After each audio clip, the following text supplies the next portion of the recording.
Hello les amis, bienvenue dans ce nouvel épisode de Tous des Bichettes, la nouvelle série de podcasts qui t'aide à mieux te comprendre, à sortir de tes schémas de survie pour vivre ta vie pleinement. Je suis Damien Launay, coach et psychopraticien et j'accompagne individuellement celles et ceux qui souhaitent se libérer de leur schéma de survie pour enfin se sentir méritants d'être aimés tels qu'ils sont.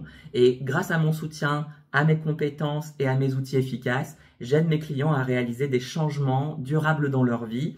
Et donc, je suis ravie et enthousiaste de vous retrouver aujourd'hui avec Marion, ici présente, pour explorer ensemble un sujet souvent confondu, c'est la différence entre l'estime de soi et la confiance en soi. Nous verrons comment ces deux dimensions se construisent ensemble et également séparément, ce qui se cache derrière le manque d'estime de soi et comment ces blessures émotionnelles peuvent également entraîner une dérégulation de notre système nerveux. On va pouvoir faire vraiment un lien entre une sécurité intérieure, donc la régulation de notre système nerveux, et le manque d'estime de soi. Voilà, donc pour structurer cet épisode, on a sélectionné plusieurs questions que vous m'avez posées sur Instagram via ma page Psychologie de la confiance avec Marion. Donc c'est parti. Marion, peut-être je te laisse te présenter. D'ailleurs, je vous ai pas dit, mais Marion est à distance, donc on fait le podcast du coup en visio. Donc désolé pour le son si jamais il y a parfois des petits soucis de son. Voilà, donc merci Marion vraiment d'être présente pour ce podcast. Ça me fait hyper plaisir de le faire avec toi parce que c'est vraiment quelque chose qui me tient à cœur et puis de partager ça avec les gens, de partager ça avec toi aussi, toi que j'ai pu accompagner aussi. Et voilà, et donc du coup tu vas être là, tu vas être présente pour un certain nombre de podcasts, donc tu fais vraiment partie intégrante de Tous des Bichettes. Merci beaucoup Damien, pareillement de mon côté, je suis vraiment très très heureuse qu'on fasse ce podcast ensemble parce que voilà, comme l'a dit, bonjour à tous déjà. Comme l'a dit Damien, en fait, j'étais aussi l'une des personnes qui l'a accompagné il y a déjà quelques temps de ça et ça a vraiment été une grande révélation et c'est des choses que moi je voudrais également partager en fait avec les gens. Donc le faire avec Damien, c'est vraiment quelque chose qu'on fait en se complétant en fait parce que Damien est ici l'expert en la question, celui qui m'a guidée aussi et moi de mon côté, je voulais vraiment pouvoir apporter en fait ce côté en fait de l'expérience de changer, de faire tout ce parcours, de commencer d'un point A et d'arriver à un point B et c'est vraiment fabuleux comme chose. Donc c'est comme ça qu'on a décidé de faire ce podcast ensemble. Et comme a dit Damien, voilà, moi du coup je suis basée en Corée du Sud, je travaille dans le cinéma coréen, j'ai ma propre entreprise ici, Bokjunabi. Ça n'a absolument rien à voir avec le développement personnel, mais sincèrement c'est quelque chose à côté qui me tenait vraiment à cœur, comme toi Damien. Donc merci encore de cette proposition. Avec plaisir, merci Marion. Du coup, voilà, je te laisse commencer. Alors, on va donc commencer avec la question, j'imagine, simple en fait, mais quand même cruciale. Pourquoi, Damien, as-tu appelé cette chaîne de podcast Tous des Bichettes? Oui, c'est vrai que j'avais pas noté cette question, mais elle est importante aussi à aborder, surtout pour ce premier épisode. Hein, du coup, c'est le fondement de cette chaîne. Donc, du coup, pourquoi j'ai appelé cette chaîne de podcast Tous des Bichettes?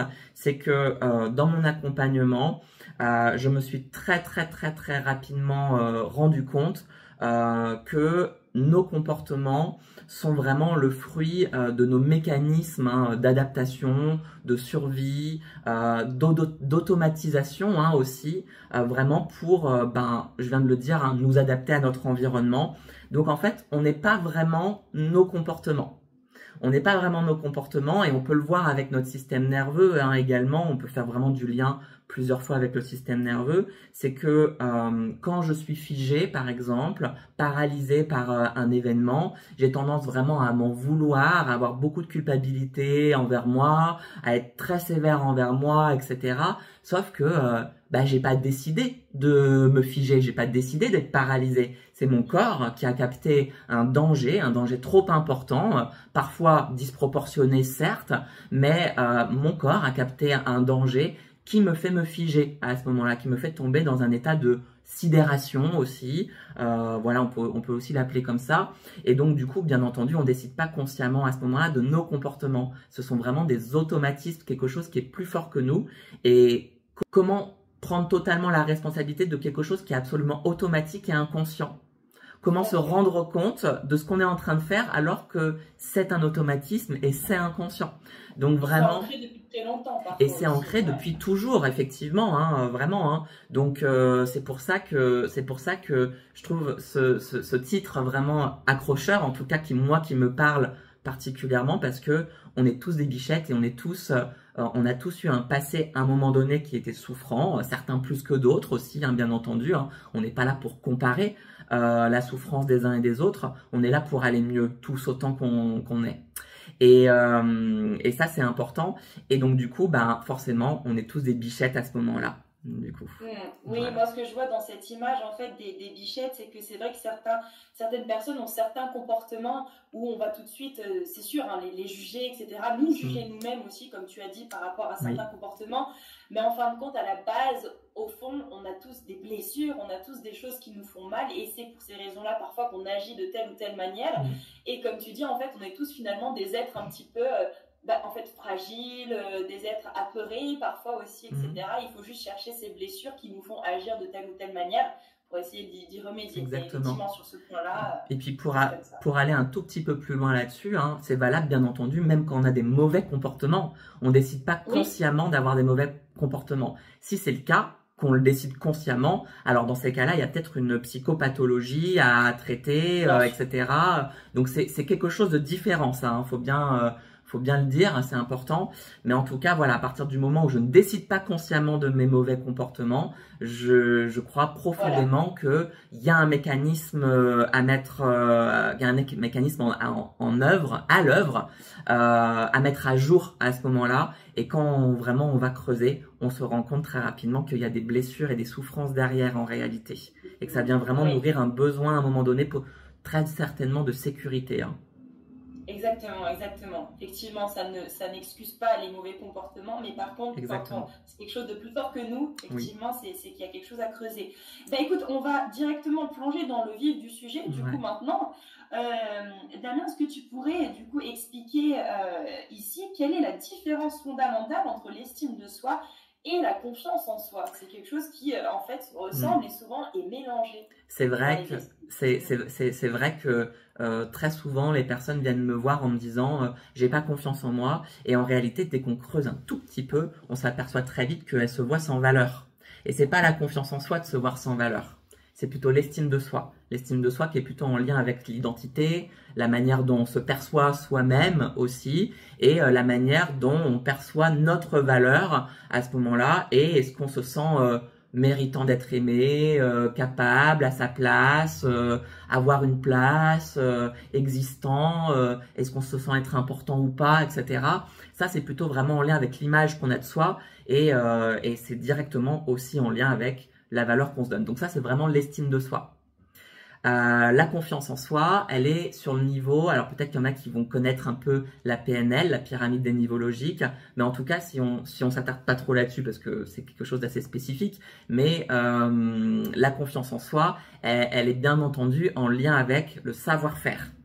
Donc, si c'est en lien avec du savoir-faire et avec des compétences, dans ces cas-là, c'est quelque chose qui peut se développer, entre guillemets, plus facilement, dans le sens où j'ai juste apprendre et savoir que je sais faire. À partir du moment où je sais que je sais faire, j'ai confiance en moi. Si je sais que je sais pas faire, j'ai pas confiance en moi. La petite nuance, c'est que parfois, je sais faire, ou en tout cas, tout le monde me dit que je sais faire et que je sais très bien faire, mais moi, je le crois pas.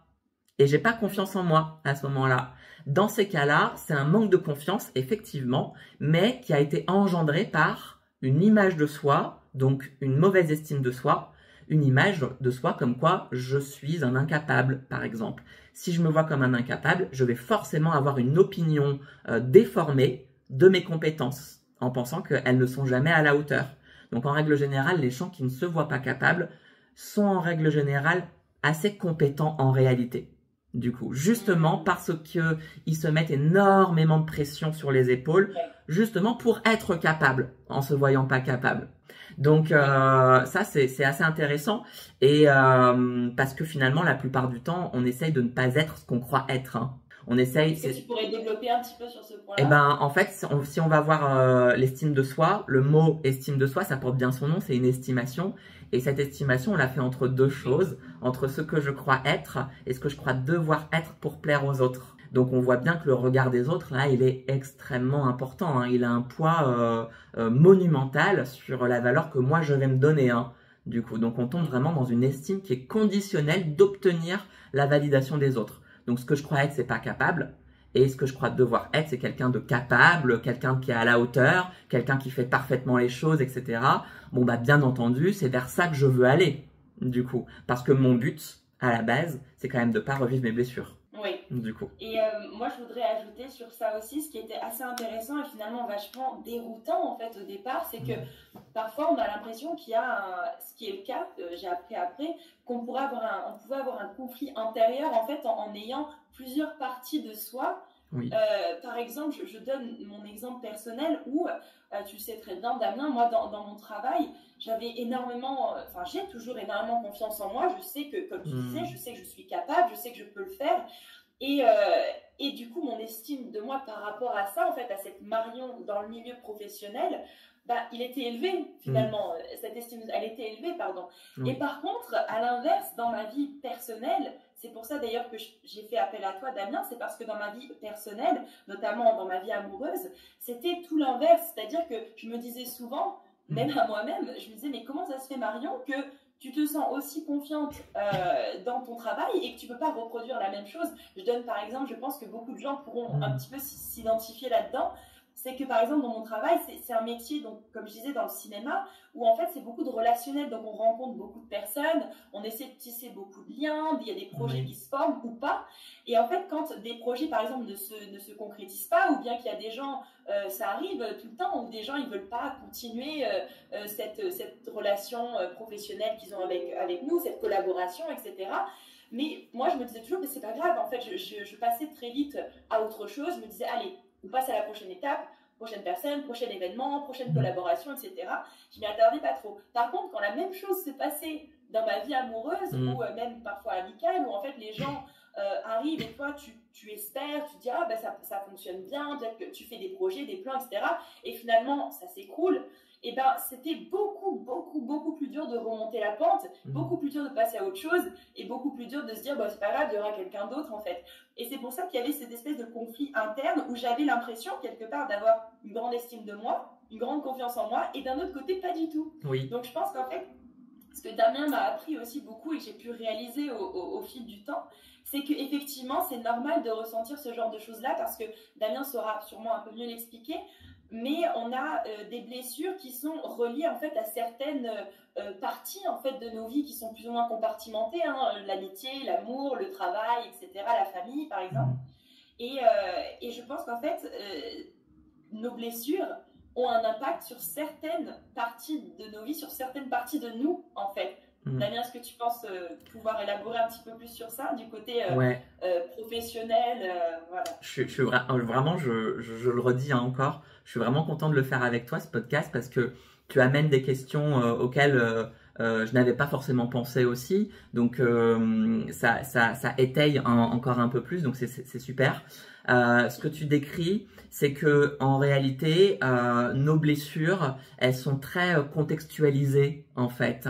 Et en fonction de la blessure, dans quel groupe d'appartenance cette blessure est apparue, par exemple, va conditionner la conclusion que je vais tirer sur moi. Du coup, et en fonction de cette conclusion que j'aurai tirée sur moi, j'aurai plus ou moins confiance en moi dans des contextes différents. Et confiance, mais je parle d'estime en réalité, hein, bien entendu. Par exemple, je suis dans ma famille, si on m'a répété plusieurs fois dans mon enfance que j'étais nul et un bon à rien, par exemple, et ben forcément, je vais conclure que je le suis. Parce que quand je suis enfant, bien entendu, je crois absolument tout ce qu'on me raconte. Hein. C'est quand même assez rare les enfants qui ont cette capacité à distinguer, à pas faire confiance automatiquement à ce qui est dit, hein, du coup à être sceptique sur ce qui est dit. Mais en tout cas, si on me l'a dit ou si on me l'a fait comprendre par des mots, par du non-verbal, par des injonctions non-verbales, etc., dans tous les cas, j'aurais tiré sur moi la conclusion que je suis un incapable, que je suis pas à la hauteur, que je dois faire plus, etc. Mais peut-être que cette blessure-là, je vais la voir du coup, mais peut-être que dans mon relationnel avec les autres, je n'aurai pas de blessure relationnelle dans le sens où je vais me sentir suffisant comme je suis. Tu vois ce que je veux dire? C'est que ça veut dire que ma mauvaise estime de moi sera plutôt en lien avec une image de moi comme dans mes compétences, que je suis pas à la hauteur. Et pour d'autres personnes, vont se sentir très à la hauteur dans leurs compétences et très insuffisants dans ce qu'ils sont dans le relationnel, du coup. Exactement. Ce qui est valable ce qui a été valable pour toi. Ça a été valable pour moi. Voilà. Donc, du coup, et parfois les deux, hein, bien entendu, hein. Pardon Damien, je te coupe parce qu'en fait ce que tu viens de dire c'est exactement ça en fait que pour prendre mon exemple de nouveau, c'est mon estime de moi était impactée pas sur mes compétences mais sur mes relations. Voilà, c'est exactement ça en fait. Quand on a une blessure qui impacte en fait, ça peut être l'inverse aussi, nos compétences, dans ce cas-là ce sera voilà, l'inverse, c'est-à-dire dans nos relations amoureuses, amicales, etc., on va avoir confiance. Par contre, dès qu'on va avoir un nouveau travail ou une responsabilité dans le travail, etc., c'est là que ça va dégringoler et inversement, effectivement. Ouais, tout à fait, tout à fait. Donc, Et du coup, ça c'est en lien, par rapport à ce que tu disais, c'est en lien avec notre prochaine question qui dit justement comment se construise cette estime de soi, cette confiance en soi au fil de notre vie et surtout comment elle se détériore en fait, comment elle se caractérise. Ouais, pour savoir comment elle se construit et comment elle se détériore, finalement, c'est à peu près la même question. Parce que notre estime de nous, elle se construit dans le relationnel avec les autres. On est des êtres sociaux, on est des êtres relationnels et notre image de nous va se construire dans le relationnel avec les autres. Et le premier relationnel qu'on va avoir, c'est celui avec nos figures d'attachement, hein. Donc la plupart du temps, ce sont nos parents. Donc nos parents, attention, hein, c'est important de le dire, ce sont des bichettes, eux aussi, ils ont fait du mieux qu'ils ont pu avec leurs propres blessures, l'état peut-être parfois lamentable de leur système nerveux, leurs hormones, leur fatigue, enfin leurs expériences dans la vie, tout ça, ils ont fait du mieux qu'ils ont pu, on les remercie d'avoir fait du mieux qu'ils ont pu, malheureusement, parfois ça suffit pas, du coup. Donc, c'est pas parce que voilà, on est conscient de ça que il faut pas prendre sa responsabilité quand même malgré tout, hein, du coup. Mais en tout cas, comme on est des êtres relationnels et que notre estime de nous se construit dans le relationnel avec les autres, ça veut dire que on va s'attarder sur est-ce qu'on s'est senti suffisamment validé dans notre enfance ou est-ce qu'on s'est senti plutôt invalidé. Mais validé de la bonne manière, pas validé dans le faire, mais validé dans l'être. Du coup, parce que si je suis validée, un exemple peut-être. Ouais, si je suis validée dans le faire, par exemple, qu'on me dit c'est bien, t'es un bon petit garçon parce que t'as rangé ta chambre, parce que tu es poli, parce que tu es sage, parce que tu as des bonnes notes, bah je vais comprendre qu'on aime quand même de manière conditionnelle. Oui, c'est-à-dire que quand tu fais les choses bien, dans ce cas-là, on va t'aimer. Par contre, si tu ne les fais pas, on va pas t'aimer. Exactement. Parce que je pense que ce qu'il faut rajouter vite fait dans ce que tu viens de dire aussi, c'est que parfois, comme tu disais, les parents ont fait du mieux qu'ils ont pu. Parfois, c'est pas suffisant. Mais ce qu'on veut dire par là aussi, c'est des choses que l'enfant va interpréter d'une telle manière. C'est-à-dire que les parents n'auront pas forcément fait quelque chose d'extrêmement grave d'un point de vue adulte.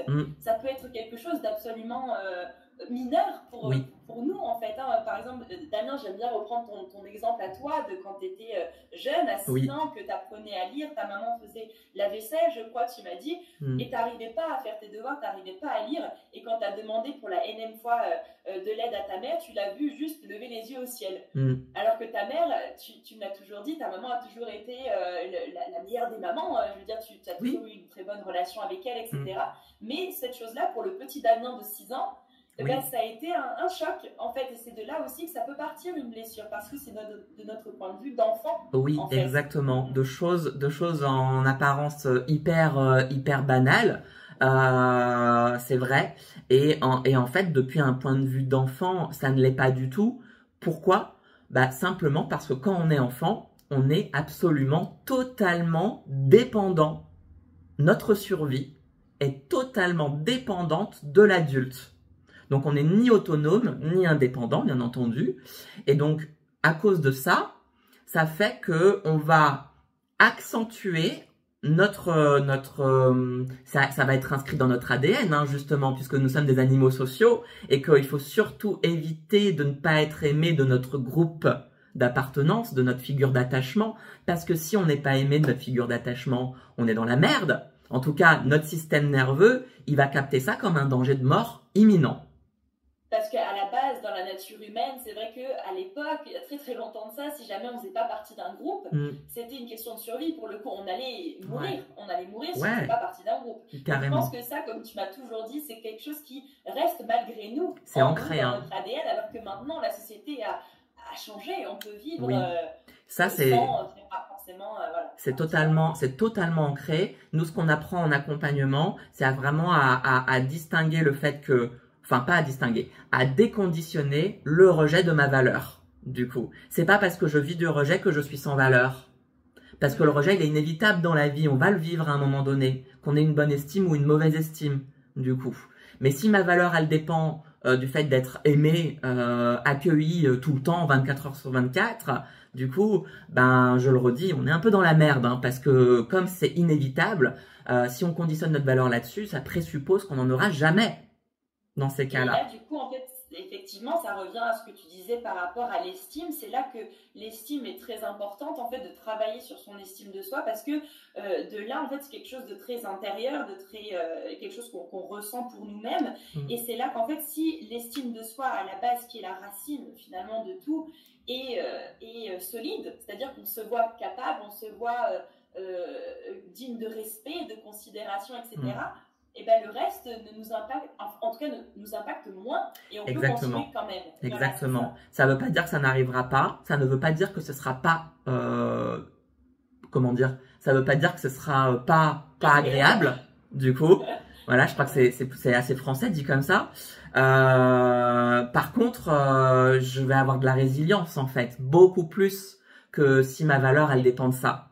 Du coup, je serai en capacité de me relever et de digérer plus facilement les événements de rejet, d'abandon, parfois d'humiliation, d'injustice ou encore de trahison. Ces 5 blessures que Lise Bourbeau, elle décrit plutôt bien hein, dans les 5 blessures de l'âme. Voilà, et bien entendu, ces 5 blessures hein, qui n'apparaissent que dans le groupe d'appartenance, qui n'apparaissent que quand on est en lien avec les autres. Si on est seul, chez nous, on ne peut pas souffrir de rejet, d'abandon, d'humiliation, d'injustice ou de trahison. Donc on voit vraiment que ces 5 blessures, elles n'apparaissent que dans notre attachement avec les autres, dans notre relationnel. Est-ce qu'on se sent sécure ou insécure, hein, du coup, avec les autres à ce moment-là. Donc, pour revenir un tout petit peu sur ce que tu as ramené sur la table tout à l'heure, bien entendu, notre estime de nous, elle se construit dans est-ce qu'on s'est senti validé de manière inconditionnelle dans notre être, du coup. Si je me suis senti... Tu peux nous donner un exemple? Parce que tu as donné un exemple pour... ça pourrait être, par exemple, chérie, je t'aime, que tu aies des bonnes notes ou des mauvaises notes. Ça ne change pas mon amour pour toi, du coup. Peut-être que tu seras réprimandé pour des bêtises que tu as pu faire. D'ailleurs, chers parents qui nous écoutez, prenez bien tout ça, c'est hyper important, parents ou futurs parents, hein, du coup, c'est le plus beau cadeau que vous puissiez faire à vos enfants et d'ailleurs à n'importe qui d'autre dans le relationnel que vous avez avec d'autres personnes, du coup, c'est d'accueillir la personne dans son être, pas dans ce qu'elle fait, du coup. Exactement. D'accord ? On peut dire que ce qu'elle fait, c'est de la merde aussi, hein. On peut dire que ce qu'elle fait, c'est pas ok. Mais que le comportement ou les agissements ne sont pas ok. Mais il est absolument nécessaire de distinguer ce que la personne elle fait de ce qu'elle est finalement. À partir du moment où je fais une corrélation entre les deux, je crée une blessure chez la personne. Du coup, je vois ce que tu veux dire. Comme un enfant qui a fait une bêtise. Si je le gronde en me disant « Mais il sait que je l'aime, mon enfant. » Non, c'est pas vrai, il le sait pas. Son système nerveux ne le sait pas. Du coup, son système nerveux a besoin d'être réassuré. En tout cas, son système nerveux a besoin qu'on fasse bien la différence entre je suis en colère et mon amour pour mon enfant. Donc, les mots, on le sait. Et c'est de la communication non violente, hein, ça. Hein. C'est totalement de la communication non violente. C'est je suis en colère contre toi, mais je t'aime quand même. Tout à fait, tout à fait. Et c'est vrai que nous, en tant qu'humains, juste pour déborder un petit peu en dehors du sujet, effectivement, nous, on a tendance en tant qu'humain, être humain, à supposer que les autres vont comprendre ce qu'on veut dire par là. Oui. Alors qu'en fait, non, ça c'est quelque chose que tu m'as aussi beaucoup répété et que j'ai vraiment assimilé, c'est que il faut parfois, il faut être franc le plus possible. Alors, jusqu'à un certain point, évidemment, mais le faire correctement. Hein, bien sûr, il y a plein de données qui entrent en jeu, mais ce que je veux dire par là, et ce que tu expliquais aussi, c'est qu'il ne faut pas supposer tout le temps que la personne va comprendre que malgré tout, tu l'aimes quand même, que si, que ça, qu'il y a d'autres facteurs aussi. Parfois, il faut le dire quand même aussi explicitement, effectivement. Exactement. Mais, oui, vas-y, pardon, Dani. Bon, non, je suis juste hyper d'accord avec toi. Je suis juste hyper d'accord.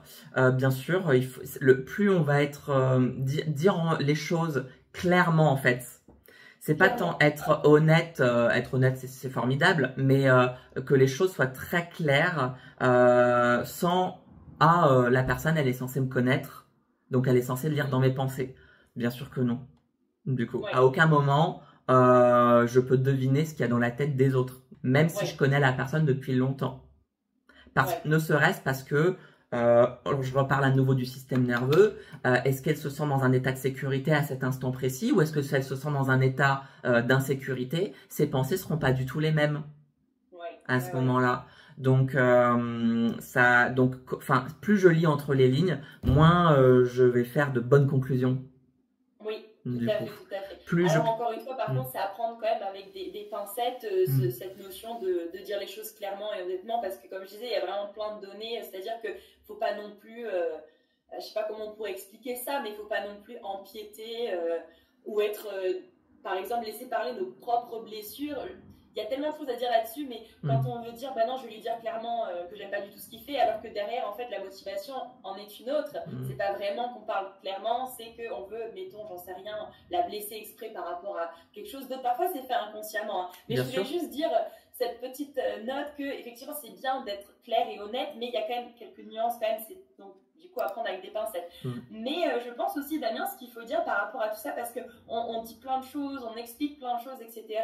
Je pense que pour les gens qui nous écoutent aussi, c'est important de savoir, d'ailleurs, c'est une des premières choses que tu m'as dit quand on a commencé nos séances ensemble, et qu'en fait, je te décrivais un peu différents aspects de ma vie où j'avais un petit peu de mal, où je savais pas trop comment faire, et j'avais vraiment l'impression qu'il y avait énormément de choses, en fait, à traiter. Et en fait, tu m'as dit une chose qui me restera, je pense, toujours.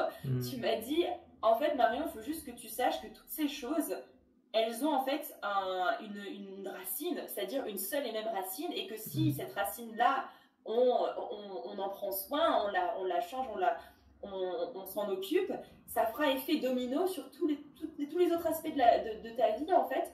Et ça, c'est vrai, je trouve que c'est un point très très fort de Damien quand il accompagne les gens, c'est justement cette notion de on attaque à la racine, on voit donc c'est notamment cette estime de soi, parce que Damien m'a beaucoup répété aussi que c'est très difficile, et ça c'est vrai, de s'en rendre compte soi-même, parce que c'est souvent de fois dans l'inconscient, c'est ancré depuis très longtemps, on n'a pas forcément les clés seuls en fait, et quand quelqu'un nous accompagne, quelqu'un de compétent évidemment, comme toi Damien, c'est vrai qu'on arrive à accéder à ces parties-là de nous et avoir finalement des révélations et à se dire oui en fait c'est pour ça que je fais ça, c'est pour ça qu'il se passe ça, comment je peux changer, on arrive à prendre un peu plus les rênes.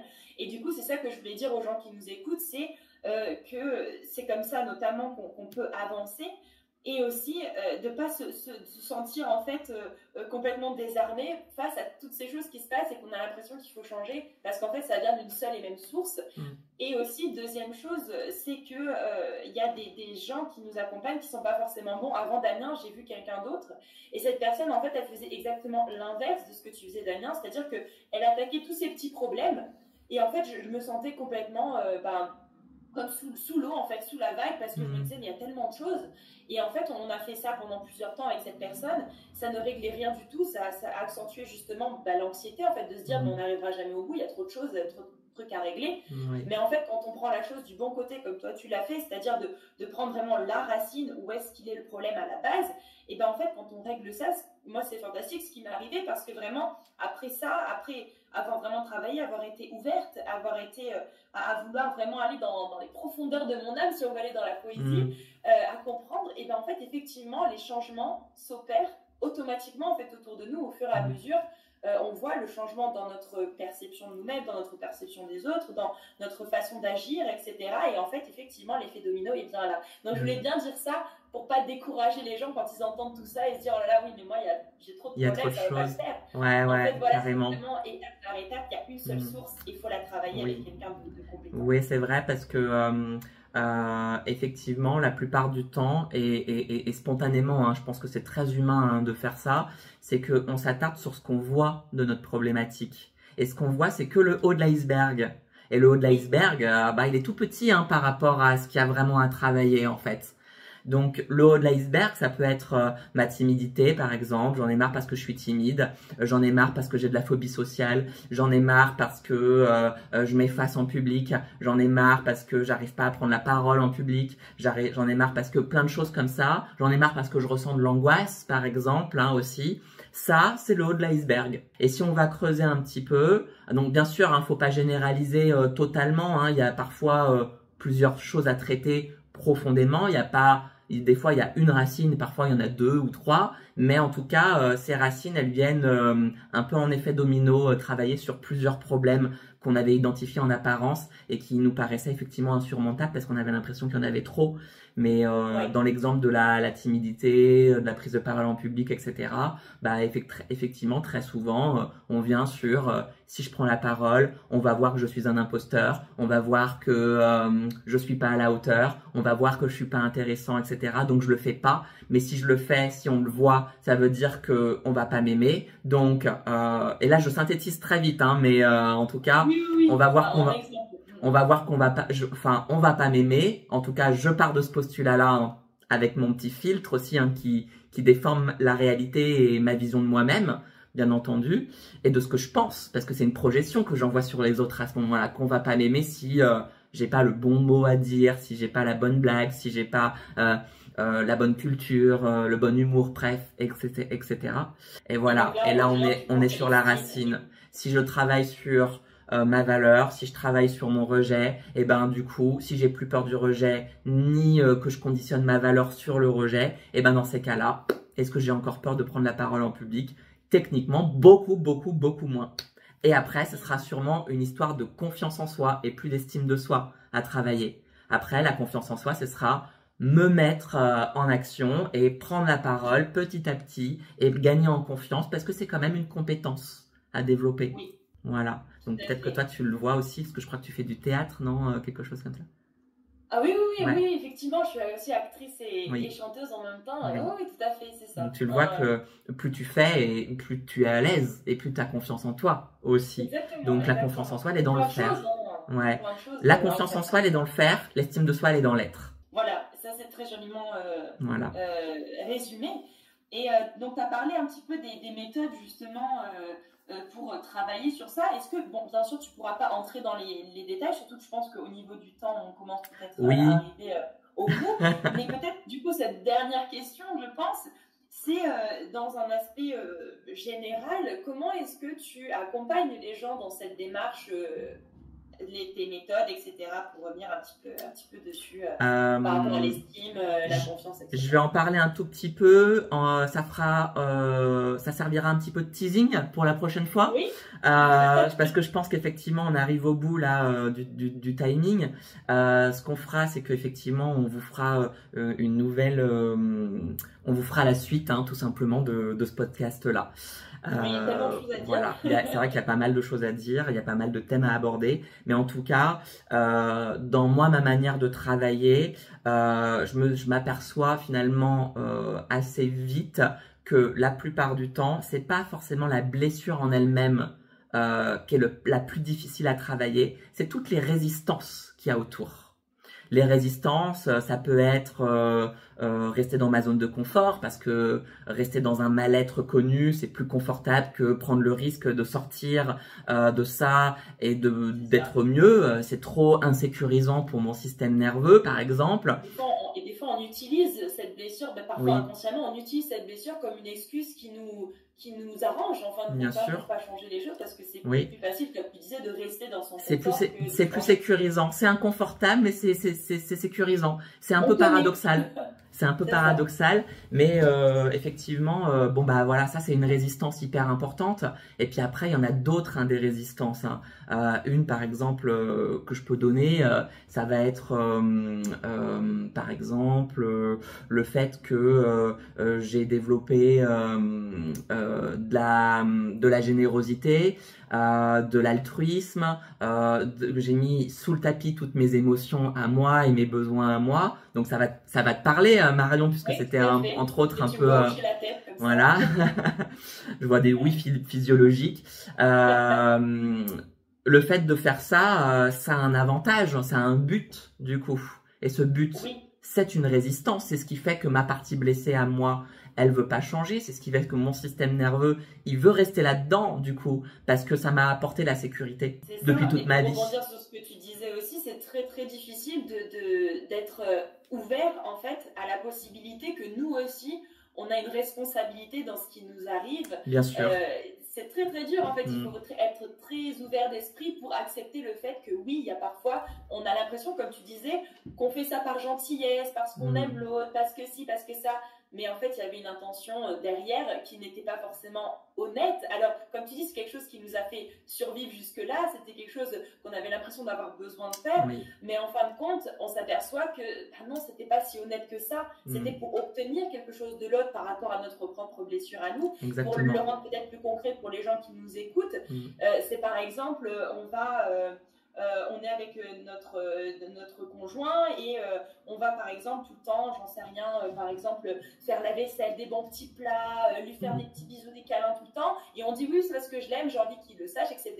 Mais en fait l'intention derrière, surtout comme quand on est comme moi qui avait une blessure profonde de la peur du rejet, de l'abandon, etc., c'est que finalement pourquoi je faisais tout ça en excès, c'est parce que j'avais tellement peur qu'il me rejette et qu'il parte que je voulais me rendre indispensable en fin de compte pour lui. Je voulais qu'il puisse presque... En fait, c'est terrible à dire, mais c'était inconscient. Mais je voulais que sans moi, ah bah, il ne sache plus comment en faire. Il manque de câlins, il manque de bisous, il n'est plus ses bons petits plats. En fait, quelque part, c'était une sorte de prise en otage. En fait, si c'est vrai, c'est bien dit. Mots, hein. C'est vrai. Oui. Et en fait, on ne s'en rend pas forcément compte au départ. C'est quelque chose qui nous fait souffrir aussi parce que c'est par souffrance qu'on fait ça. Mais en fait, ce genre de choses-là, voilà, c'est ce que je voulais dire en fait pour contextualiser un petit peu ce que tu disais. J'adore ton mot prise d'otage, c'est vrai. Bon après voilà, on peut développer de l'empathie, hein, bien sûr, hein, cette partie qui est blessée, qui fait ça juste pour éviter de revivre ses blessures. Bon bah, est-ce qu'on va reprocher à un animal blessé de se lécher la patte, quoi? Du coup, en lui disant qu'il est égoïste. T'es d'accord avec moi qu'il faut vraiment, c'est une grande partie de la guérison de se pardonner aussi, de se dire, voilà, oui, on l'a fait, c'était pour telle ou telle raison. C'est vrai. S'il y a bien un truc à retenir aussi effectivement de cette fin de podcast, c'est vraiment qu'il faut être tolérant avec soi et il faut aller voir l'intention positive qu'on a pour nous-mêmes derrière, qui est une intention qui est motivée par quelque chose de souffrant chez nous.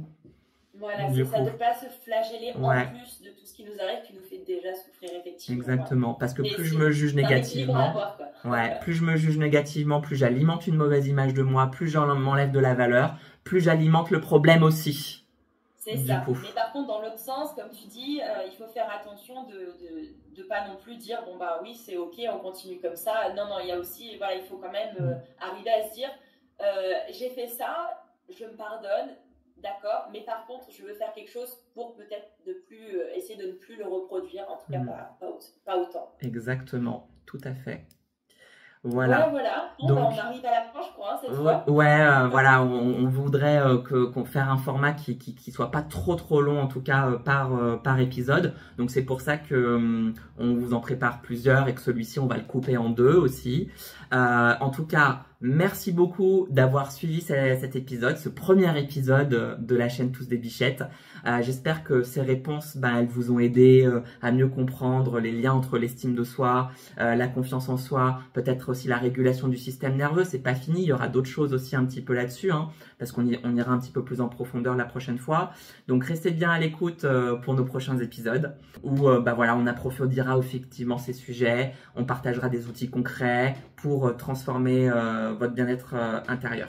Voilà. Ça, merci beaucoup aussi, et je voulais rajouter par rapport à ce que disait Damien, lui, il a les outils, les bons mots, etc. Et moi, c'est vraiment, comme je disais au début du podcast, voilà, vous partagez pour que vous puissiez, parce qu'en fait, on vit tous des choses similaires. En fin de compte, on a l'impression d'être isolé et d'être seul dans ce cas-là, mais c'est pas du tout le cas. Donc moi, je suis là aussi pour partager mon expérience personnelle, pour alimenter un petit peu ce que dit Damien et que vous puissiez vous retrouver. Et puis, comme disait Damien, voilà, le but, c'est de se sentir mieux et de peut-être prendre des initiatives après par la suite. Merci à tous. Merci beaucoup. Et puis au prochain podcast. Merci Damien. À bientôt les bichettes.